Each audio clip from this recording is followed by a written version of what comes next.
Nderuar miq, do të flasim për goditjen e Shtetet e Bashkuara të Amerikës në Venezuelë, bombardimin e bazave, por edhe arrestimin e presidentit Maduro. Atë që ndodh tani në Venezuelë, por edhe në gjithë botën, pasi edhe në Ballkan duket se kanë qenë shumë personalitete edhe krerë, drejtues, shtetësh e institucionesh pa gjumë, pasi ajo që ndodhi atje mund të ndodhë në të gjithë botën. Për këtë do të flasim me avokatin Gylsen Zhdima, drejtuesi i fraksionit Reforma Reale, mikun e emisionit ton. Avokat, përshëndetje, edhe së pari një vit i mbar. Se duket se mbar nisi. Përshëndetje edhe për ju edhe për qytetarët që na ndjekin, një vit i mbar për familjet e tyre dhe për gjithë Shqipërinë, që Shqipëria të bëhet një vend model dhe një vend demokratik dhe mos të qëndrojmë më në të shkuarën e saj si një vend i cili qëndron vetëm një person në pushtet dhe në fund fare duhet të vijë një fuqi e huaj, ta thithi dhe ta marri me vete. Avokat, po ç'ishte kjo që ndodhi së pari nga aspekti juridik edhe i sovranitetit, pasi ju jeni dhe i fushës së ligjit? Së pari kemi të bëjmë me një cenim sovranitetit, jemi realist dhe këtu unë do doja shumë që nga e hëna në vazhdim OKB të marri një rol vendimtar, por ajo që unë shikoj është shumë e çuditshme që edhe jam i bindur që për disa aspekte nuk do të marri vendimet të duhura, po thjesht do të bëj atë që ne themi vazhdimisht, një deklarim sipërfaqësor dhe OKB-ja në fund fare në rast se do të marri atributet e saj ashtu siç e kanë edhe traktatet e saj, duhet të vendos rregullat dhe disiplinat e duhura për shkak se e drejta penale në kuptimin e marrjes së një personi që ka të bëjë me sovranitetin e një populli bëhet gjithmonë në aspektin e gjykatës ndërkombëtare penale. Në rastin konkret kemi të bëjmë me një marrje, një pengmarrje për interes të Shtetet e Bashkuara të Amerikës. Në aspektin ligjor ndërkombëtar jemi në shkeljet e ligjit, por përderisa vetë shteti vetë nuk ka operuar duke mbrojtur presidentin dhe duke qenë ushtria dhe policia arma më e fortë, kujdese, dhe këtu është sekreti, arma më e fortë kundrejt çdo kundërshtari në kuptimin e cenimit të sovranitetit, duhet kuptoni që ishte një mashtrim ushtria dhe policia në Venezuelë. Pse? Sepse të gjithë këto diktatorët çfarë bëjnë? Fuqizojnë në sy të publikut ushtrinë dhe policinë që qytetarët të kenë frikë. Por kur janë aleat me bandat dhe kartelet, dihet që nuk qeveris as ushtria as policia, se janë më të dobta dhe më vulnerabël, sepse ai ka vendosur veten e tij në partneritet të fuqishëm me bandat kriminale. Ky është fakt konkret. Në rast se në Venezuelë do të kishte ushtri dhe polici, është e sigurt që Shtetet e Bashkuara të Amerikës nuk do të kishin bërë këtë ndërhyrje siç kanë bërë në Venezuelë. Prandaj them që edhe në Shqipëri, në sy të publikut, policia dhe ushtria, pavarësisht se ne e dim gjendjen, ka një fuqi të madhe, por në realitet, në rast se ndodh kjo që do ndodhi në Venezuelë, Ramën e kapën për 5 sekonda, jo minuta. Nuk ka nevojë dalë as populli ta mbrojë pas kusht tjetër. Por avokat, për të rikthyer në Shqipëri, pra ta lidhim me Ballkanin, ka nga Partia Demokratike eksponent që janë egzaltuar nga kjo, edhe duke pritur që ta rrëzdojnë atë Trumpi Ramën, edhe jo ata të vinë në pushtet. Por ka dhe të tjerë analistë që mendojnë që Shqipëria nuk është në atë një strategjike si Venezuela, nuk është se jemi në atë nivel të prodhimit të naftës, por edhe lidhjes me faktor të tretë. Kështu që nuk, sipas tyre, pra analizave, nuk ka shanse që ky skenar të ndodhë në një vend të Ballkanit. Shiko, së pari duhet kemi parasysh që Venezuela nuk është anëtare e NATO-s. Apo është anëtare e NATO-s edhe gaboj unë? Jo, nuk është. Nuk është anëtare e NATO-s. Shtetet e Bashkuara të Amerikës me Shqipërinë nuk të përdorin këtë klauzul, sepse dihet që cenohet më njëherë aleanca e NATO-s. Edhe një buf, edhe një njeri që s'ka fare intelekt e kupton që nuk bëhet kjo. Kjo që ka ndodhur tek Maduro nuk bëhet me Ramën, sepse Shtetet e Bashkuara të Amerikës dhe Shqipëria kanë partneritet. Këtë nuk e them unë, e ka thënë vetë linja Trump në momentin e zgjedhjeve parlamentare në Shqipëri dhe në çdo dalje publike flet për popullin shqiptar. Keni parë të flas për qeverinë shqiptare? Po në rast se ne I bëjmë një skanim kësaj dhe themi populli shqiptar ku e shpreh sovranitetin përmes votimeve dhe përmes zgjedhjeve të parlamentare. Prandaj linja Trump shkon ku tek ajo që ne themi vazhdimisht, tek mbrojtja e sovranitetit, pra me popullin, për popullin.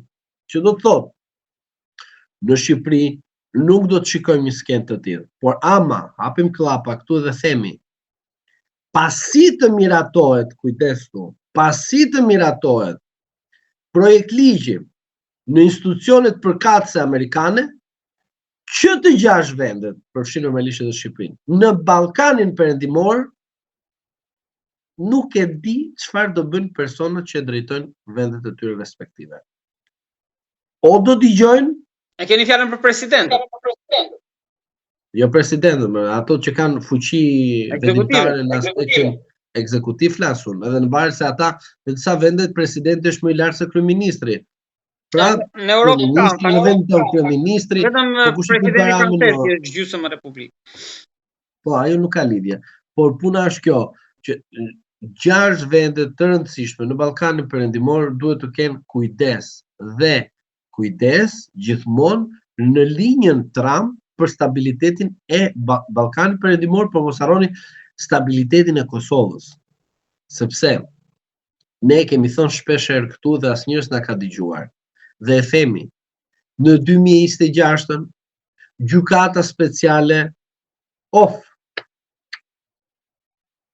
në 2026 Trump I merret në Ballkanin. E mamen që kemi thënë këte përpara se të dilte kjo dhe të thash që do mbaroj luftra djathtas majtë që ka, do bëj atë vetë që kishte planin e tij me Madurën, e bëri e realizoi. Madje për publikun ju e keni teksuar disa herë që 2 vitet e para duhet pasur kujdes edhe rrezik për atë që mund të ndodhë në Shqipëri. Pra 24 muajt e parë, tani ka përfunduar vetëm 12 të parët. Edhe me nisjen e 12 të dytëve, duket sikur po lëvizin gjërat, po se ku deri sa do të shkojë. Aty ma e merr mua, aty asnjë nga këta që është në pushtet, edhe gjyqtarët, edhe prokurorët, këta që kanë pushtet të vendimtare, nuk do flenë të qetë. Ti mos u çudit, mbaj mend këtu dhe vëmendje këtu. Po do ta them shpejt edhe do kaloj. Ta arrestojnë një gjyqtar I prokurorët ta marrë me vete në Amerikë. Shqiptar. E keni fjalën në Shqipëri? Lere, histori e gjatë kjo. Në Shqipëri, në Shqipëri keni fjalën. Nëse ditë, në Shqipëri do të jetë. Edhe në Shqipëri mund të ndodhë në event tjetër. Po kjo mund ndodhë po sikur të jetë hapur në dosje andej avokat, që ta marrin ta gjykojnë atje apo jo, siç e hapën Maduros atje. Po atje do gjykohen, gjitha do gjykohen atje, po e ti ka dosje për banda kriminale dhe kartel, të cilët gjykatësit të posaçëm të apelit, sidomos mirë të shkallës parë, po apeli më shumë, duhet ketë kujdes, se ka fut njerëz në burg kot. Dhe janë hap disa dosje jashtë shtetit, edhe ka gjyqtarë që kanë dënuar njerëz të tjerë që të justifikojnë bandat të tjera. Lojë e madhe kjo. Prandaj agjencitë amerikane janë në Shqipëri edhe kanë ardhur që në 2023-shin. Avokat, po na thoni që forcat Delta mund të kemi edhe në Ballkan? Jo, I kemë Ballkan. Ekzistojnë, janë në Ballkan, po janë në Ballkan edhe monitorojnë situatën ditë për ditë edhe kërkojnë që popullit jonë të bëjë denoncime dhe të bëjë patjetër ato ankesat që ka. Kur nuk marrin autoritetet tona përgjegjësi, ata marrin rolin e tyre. Shiko, në rast se ti amerikanët I ke lëshuar sovranitet, sigurisht që amerikanët do përfitojnë në atë që ti ke lëshuar. Se është lëshuar një ditë sovraniteti jonë. Pra, me datën me 2016-ën, ne, jo si popull, po politikbërja jonë ja ka lëshuar sovranitetin. Dhe tani kur do dalin këta dhe të kërkojnë sovranitetin e tyre, pra Rama tani do shikosh ti të thotë sovraniteti dhe kështu me radhë, dhe vlla ti ha ke lëshuar ti sovranitet. S'ka ça do I thu mua ta marr ta jap edhe me radhë, ja ke lëshu. Më lejo të them edhe diçka tjetër që është një mashtrim publik kjo. Për sa I përket naftës, zotëri, I nderuar, Shqipëria, me ujë që ka, burimet natyrore që ka, nuk i kanë vendet të tjera të Bashkimit Evropian. Mos them vendet të tjera. Po, jemi të dytët më bravo, sidomos për ujin. Prandaj ti mos më thuaj që uji nuk është pasuri për Shtetet e Bashkuara të Amerikës. Pra, mos më thuaj që ai vajti për kakaon edhe për kafen, edhe i doli përpara dhe nafta. Ky është një mashtrim tjetër publik që bëhet.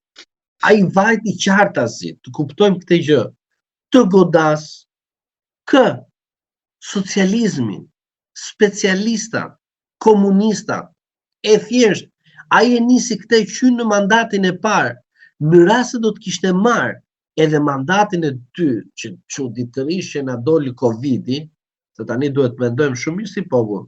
Covidi doli se ishte në të vërtetë Covidi, apo doli si nevojë urgjente për të frenuar Trumpin? Nuk e di. Avokat, si interpretoni ju reagimin që kanë pas institucionet shqiptare për këtë, pra përshëndetjet? Nuk e di, në mos gaboj vetëm ministra e jashtme foli, apo gaboj? 2016 zoti Rama thoshte Trumpi është shumë i rrezikshëm. Pse nuk e përshëndeti? Po, u morë edhe një avion turk e përshëndeti avokat presidenti apo jo? Se nuk jam shumë i qartë, vetëm ministrin e jashtme pak. Kush president? Presidenti i Partisë Socialiste? Po nuk kemi president republikën e tani. Institucioni. Pse ul nivelin? Po pse ul kaq shumë nivel, nuk e kuptoj. Edhe ne kemi mbajtur nivelin lart. Mos ma çon ngremin edhe po shikoj ngremin sipas zot. Është larg, është poshtë. Pra, edhe kjo e ka një domethënie për ju, se në Kosovë për shembull dhe Osmani dhe Kurti reaguan.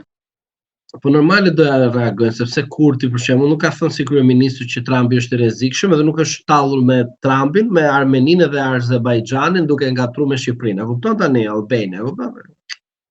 Kujtohen disa gjëra, nuk është se harrohen. Le ti thushti që harroi plaku ose më vjen aty është nga mbrapa kështu nga veshi kështu. Ba, avokat, për ju opozita duhet gëzohet apo ajo s'ka haruar problemet e veta sepse kryetarin e ka non grata atje? Shiko, nuk ka lidhje, non grata ti do shikosh si do ikë ajo non grata dhe a ka ikur ajo non grata, dëgjoj. Ajo non grata për mua ka ikur, ta kam thënë mos gaboj, nuk e mbaj mend datën, po ta kam thënë shumë përpara kur për e të parë shkuan deputetët e Partisë Demokratike në ambasadën amerikane. Tani nuk më kujtohet data, po gjithsesi ka ikur. Në momentin kur Lacivita la betejën e tij më të madhe të fortë që ka fituar në Amerikë kur u bë Trumpi president, erdhi në Shqipëri dhe investon veten e tij, nuk është thjesht ajo që ai mori paratë dhe bëri punën e tij. Jo, një person i cili fiton betejë nuk do të shkojë të investojë kurrë, më mbaj mend këtë që po të them, nga njerëz serioz që bëjnë punën serioze. Nuk do investoj kur të shkojnë në një vend për të humbur, kur ka marrë vëmendje maksimale botrore. Sepse Rama, këtë gjë që bërë me 83 mandate, dhe çdo njeri që ta pyesësh në rrugë, do të thotë që 83 mandate është rezultat i paparashikueshëm dhe i pa imagjinuar me gjithë këta burgaxhi. Por me ndihmën e Altin Dumanit, të miku të fortë të Blinkenit, të Bidenit.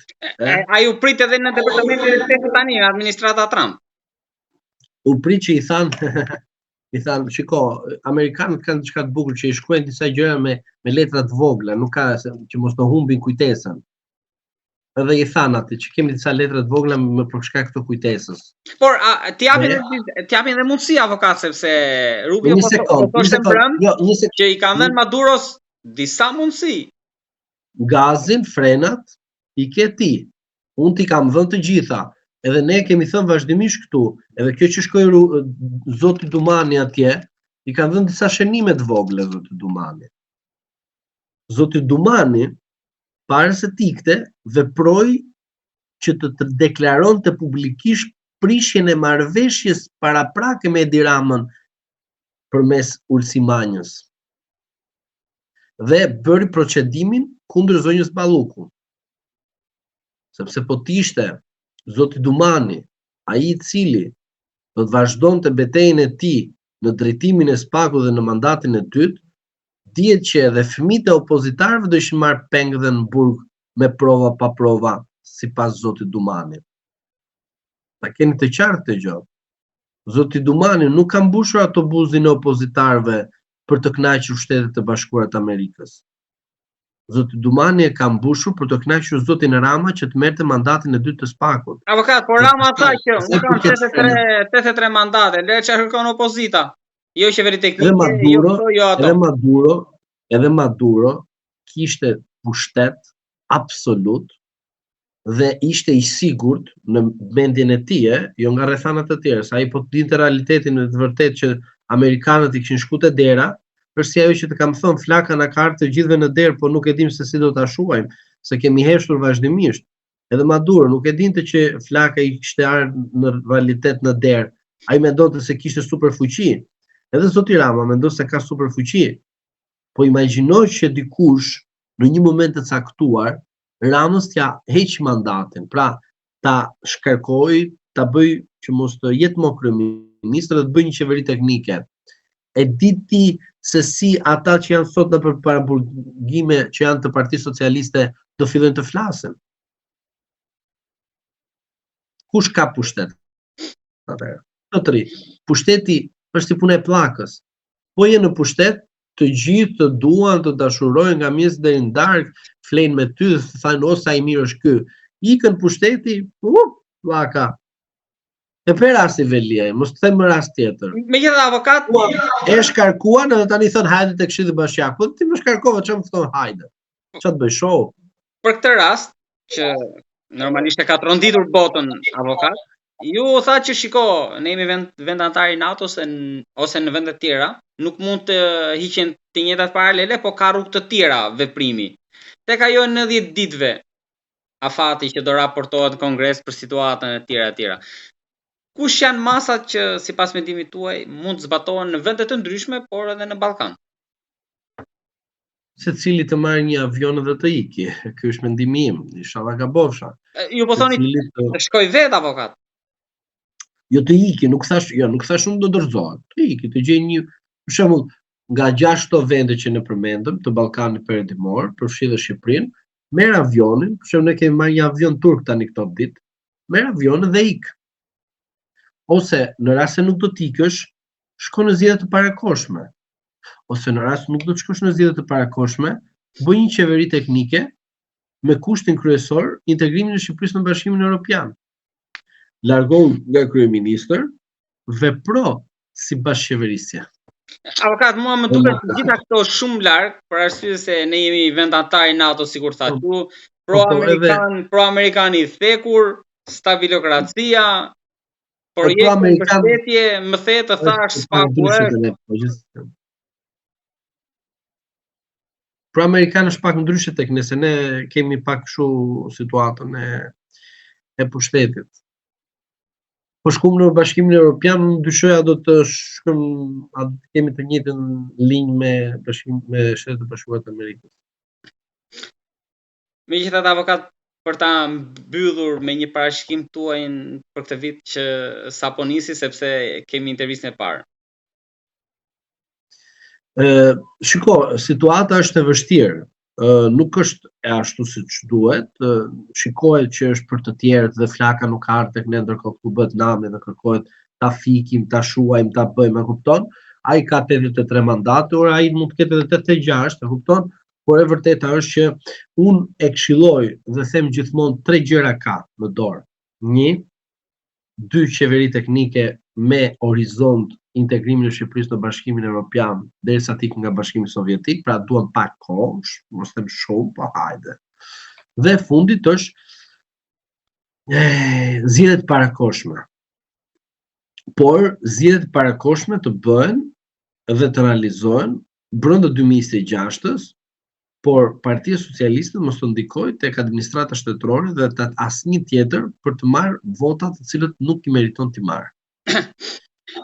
Këto 3 e shpëtojnë Partinë Socialiste. Por njëra nga këto të 3 shpëton edhe Edi Ramën. Mund të jenë edhe 2, po në varet se si do t'interpretosh. Por njëra nga këto të 3 e shpëton edhe Edi Ramën. Kurse të 3 shpëtojnë Partinë Socialiste. Prandaj unë dua të them që zoti Rama dhe ata të cilët akoma e bën fresk vetes, dhe ata të cilët janë në pushtetin gjyqësor dhe japin vendimarrje skandaloze, rasti Maduro që se ka ai, nuk është rasti vetëm. Kur shikoni ju që avionet amerikane do marrin prokuror dhe gjykatës në vendet e ndryshme, përfshi edhe Shqipërinë, e di unë, se di, inshallah gabofsha, do jetë e çuditshme, sepse di çfarë do ndodh në rast se ty të marrin Altin Dumani dhe ta çojnë në Amerikë. Çfarë do ndodh?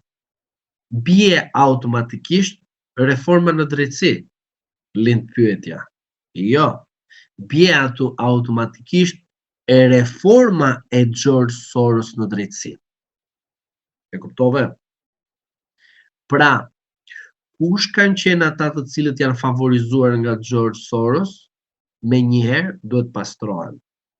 Kush kanë qenë ato që kanë bërë foto me Blinken, me njëherë duhet të ndëshkohen. Pra, ajo që duhet kuptohet është kjo.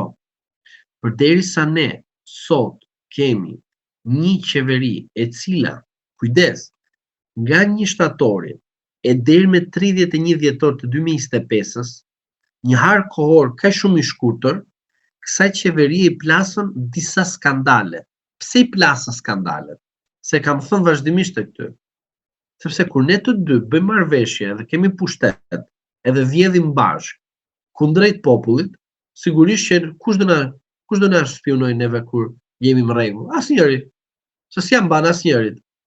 Kur ne të dy prishim pazaret, sigurisht o ti o unë do vendosim në njërit na bëjnë një kallëzim penal kundër tej ose ti kundër meje, po duke vendosur një person që del publik dhe thotë e ka zova, maskaraj se ka vjedhë dhe kështu me radhë, e kupton? Se keni pa, ke shumë e ke fjalën për neftin. Për nestin, po, për nestin. Dhe duke qenë në këto kushte, ju duhet kuptoni që situata e zotit Rama për Akshin dhe zonjën Balluku shpërtheu për shkak të prishjeve të pazareve të brendshme. Po çfarë ndodh në pazaret të brendshme? Kemi përfshirjen edhe ndërkombëtare. Sepse duhet kuptojmë diçka shumë të thjeshtë ta shpjegoj tek njerëzit shumë shpejt. Disa institucione apo kompani ndërkombëtare kanë fatin që të bëjnë ndërtimin e aeroporteve, porteve dhe nuk mundet ato të ikin nga një garë me kokë ulur ku një SHPK sapo e krijuar t'ja marri çfarë? Ti marri atë që ka bërë karrierën ndërkombëtare. Për shembull, në Aksh kush futet? Futen kompani ndërkombëtare dhe marrin tenderat. Pse? Sepse ata kanë specializimin e fushës origjinale. Pra çfarë do të thotë? E japin shërbimin me njëherë nga burimi. Ndërsa ne çfarë bëjmë? Bëjmë PPP dhe bëjmë shpërndarjen e fondeve dhe furnizimin e aparaturave që ka Akshi me PPP që e merr ai nga i treti, nga i pesë, nga i zeti me produktin. Pra do të thotë që në këtë treg të Akshit dhe të rrugëve dhe të aeroportëve këto ka një ndërhyrje ndërkombëtare që është nxituar procedura e procedimeve penale. Kjo çfarë na tregon? Na tregon përsëri që SPAK-u ishte dhe mbetet ende një organizat e komanduar dhe e zvarritur të proceseve dhe të procedimeve në ndikim dhe në shërbim të zotit Rama. Pra, për ata që thonë që SPAK-u është amerikan, që SPAK-u fuqizohet nga amerikanët, është një mashtrim, por ata që duhet kuptojnë është kjo. Kur vjen momenti i agravimit të situatës, atëre një prokuror në SPAK e firmos shpejt se i thonë Maduro! E kuptuar kush është drejtësia e vërtetë.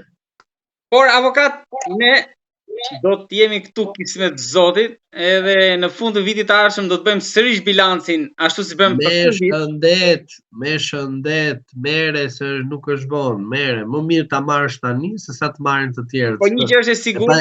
E pe Madurën si ishte i shkreti. Po. Imagjino, ti ishe president, kishë gjërat e popull, do një reflektim kjo më. Maduro në kapën në krevat me shapka.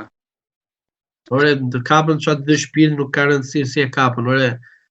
Kjo do reflektim, ore. Do për ata që kanë pushtet sot ku nesër janë vulnerabël. E kupton çfarë them? Ore, në rast se gjyqësori në Shqipëri vjen në nivelin e tij kushtetues, nuk ka asnjë person ta kërcënojë. Nuk ka. S'është e qartë kjo, personi mori vendimarrje mbi kushtetutën. Edhe gjyqtarët e posaçëm dhe të zakonshëm. Edhe prokurorët e posaçëm dhe të zakonshëm. Maduro nuk është thjesht një mosmarrveshje ose përfitim pazarësh nafte. Është më i gjerë se kaq. E dini çfarë do të ndodhë në shtetet normale? Çfarë si pret. Gjyqtarët dhe prokurorët do të kenë frikën për të dalë në vendimarrje. Edhe në rast se sot ne kemi zvarritje apo proces që s'dalë në vendimarrje, gjykatësit tanë dhe prokurorët do të jenë vulnerabël në një situatë pa sigurie, e cila do jetë e pashmangshme. Në rast se vendi nuk shkon në zgjedhje të parakohshme, në rast se vendi nuk shkon në një qeveri teknike, ki e parasysh që gjykatës dhe prokurorët në Republikën e Shqipërisë do të jenë më vulnerabël. Jam i bindur për këtë. 2026 ata i pret dhe Rama do t'i bëj statistik në rast se do jetë akoma pa e marrë avionin. Bën statistik për Rama. Se e di pse ka ndodhur kjo gjë? Se kështu ka punuar edhe Maduro. I ka bërë ata kundërshtarët e tij politik statistik. Ka përdorur të gjithë influencën e tij tek pushteti gjyqësor, ka futur në përburgje njerëzit, ka përdorur termin si Rama burg, se ka përdorur edhe vet ai. Dhe në fund fare, çfarë do ndodhi tani në Venezuelë, ata të cilët kanë futur në burg njerëz, dëgjoj këtu, njerëz për interes të Maduros, tani ata të cilët do vinë tani, do pastrojnë këta të Maduros duke marrë gjyqtarë dhe prokuror me vete, do t'i kalbër në përburgje, dhe do vinë gjyqtarë të tjerë të cilët do i fusin në përburgje duke zbatuar kushtetutën e Venezuelës. Kuptove tani si është loja, kuptove si është pllaka, o prokuror, o gjyqtar, pllaka më, ndryshon pllaka, o vlla. Mos mendoni se keni kap marrë. Avionin, kush do letik sa më shpejt. S'ka nevojë të bëj vetim. Avokat nuk kemi parë gjatë. 2026-ën. Po, 2026-ën për prokurorët dhe gjyqtarët dhe ky tjetër që mori avionin nga Turqia, mos prisni ndaj vetim. Ikni. Të falenderoj shumë avokat. Edhe unë ju falenderoj dhe uroj një vit të mbar për ju. Gjithashtu. Faleminderit shumë. Po, mos harroni mesazhi im i 2026 është ky për atë që e mori nga Turqia dhe për gjyqtarët dhe prokurorët, ikni. Po, mos prisni vetimin. Ikni. Ju kanë përdorur, ikni. Uroj ta marrin mesazhin e duhur. Tani e din vetë ata.